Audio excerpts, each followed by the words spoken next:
Hey guys, welcome back. As we talked about in the first video, our next step in our mini-series about DMing with improv is to talk about how to plan a session. There are kind of two different basic ways to play D&D. One is doing a campaign, which is where you play through a whole world. Who knows how long you play, your characters level up a bunch, you get to follow a bunch of storylines, your backstory is important, there's a lot to it. Or you can play a one-off. A one-off is usually a quick one session story that you play without having to come back multiple sessions. They're very nice because you don't always have time to meet weekly or monthly or whatever to play a campaign, and a one-shot gives you a chance to play the game, but then you're done. You don't have any reoccurring commitments to it. So I'm going to talk about how to plan a one-off first, and then we will jump into how to plan a campaign in our next video. Okay, so first off, for planning a one-off, you have to come up with your concept. Most one-offs, as far as I know, are homebrewed, so the DM makes them up entirely on their own. Of course, you can have a one-off in lore that has been set in the traditional D&D lore. You can have one-offs wherever you want, with whatever you want, but you have to decide that, right? You have to decide what your concept is going to be and how you're going to do it. For example, with the current times, my friends and I decided that we wanted to do a D&D one-off involving our apartment complex and the coronavirus. So that was the concept. Once we had come up with that, you have to decide how many players you're going to have. I usually like to have between 3 and 5 players. That's totally up to the DM. I find that above 5, it gets harder, and combat gets so long that it can be really tedious. With that being said, I currently do play in a group that has 6 players, I think, 6 or 7 of us.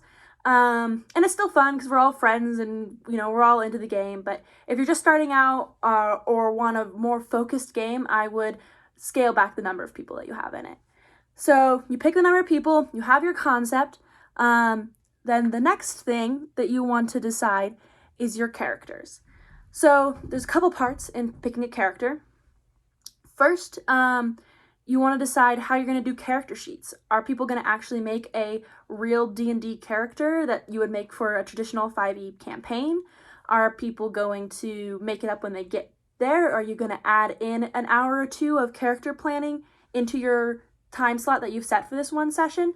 Like, you have to think about all those things. So that's also another thing you have to plan, even though you're improving, is when are we actually playing and what are the characters going to be?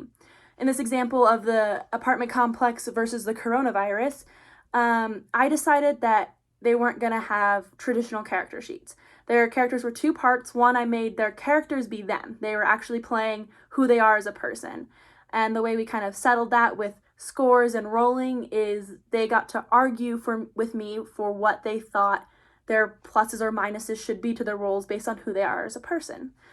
And then in addition to that, they had a robot that we built in the beginning of the session. I had planned in time, I had half an hour for us to roll and build this robot together. That was a fun way to do it. I personally like to have one-offs be a little bit more free form and let the players kind of come up with what they want and not have to be really stuck in a regiment. Since you are only playing for one for one session, it doesn't matter as much that you stick strictly to the rules, at least for me.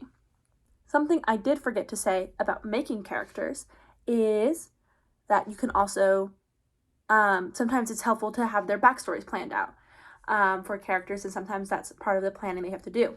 For example, I did a one-shot almost a year ago now, I think, about a murder mystery in a mansion. And so I needed everybody's backstories because I needed to know how they all fit in and what clues and whatnot to give about people and their backstories. So with that said, that was a one-off where I did need actually to plan backstories and have the characters developed. All right, that said, now we've gotten our concept taken care of. We know when we're playing, who we're playing with, and what characters they're playing. The next thing that you need to plan is the story. Now, when I say plan the story, first, I mean plan the overall goal of the story, right? You want to know where they're going, and you want to know what the goal is. You don't want to show up to a one-off session without any idea.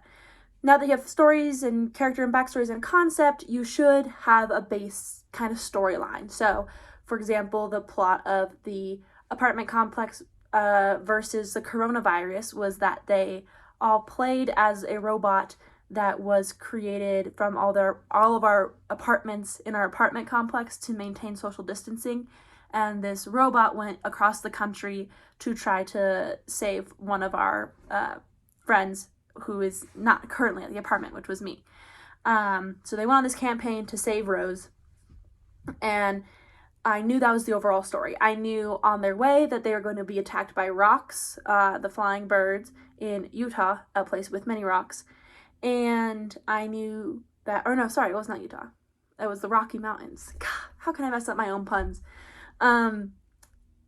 They went to go fight rocks in the Rocky Mountains, and they encountered like machine created completely of toilet paper rolls that they had to face, as well as ticks that gave them Lyme disease, because corona and a Lyme.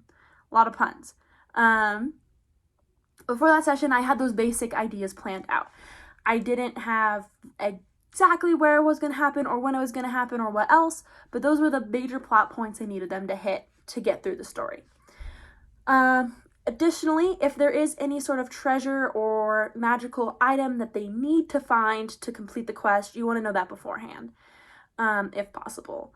I had one session recently where they needed a bag of dust of drying in order to get to the bottom of a lake where the hags were hiding. So I made sure that I knew they had to find that. Other treasure that they find along the way doesn't really matter, is inconsequential. That you can improv on the spot. But if there is something you know that they will need, you want to make sure that you have that written down in your notes or whatever, however you're keeping track of it.